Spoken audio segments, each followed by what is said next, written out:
centra u Udesu i lokaciju na koju treba poslati vatrogasno-spasilačke ekipe.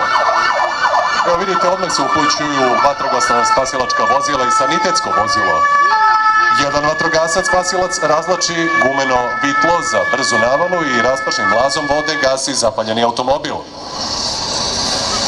Zatim dva vatrogasca spasioca sa tehničkog vozila, koristeći hidraulični razvalni alat, otvaraju vrata automobila oslobađajući povređenog i omogućavaju pružanje prve pomoći povređenom vozaču.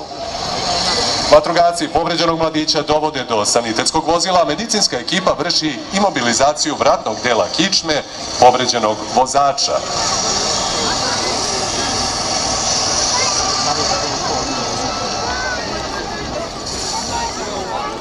Evo, upravo vidite kako povređenog postavljaju na nosilo za izvlačenje povređenih.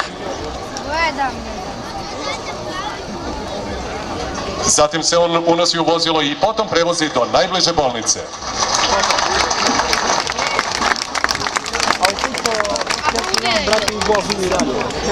Još jednom molim vas za veliki aplauz za sve prikazane vežbe koje su izvršili pripadnici policije.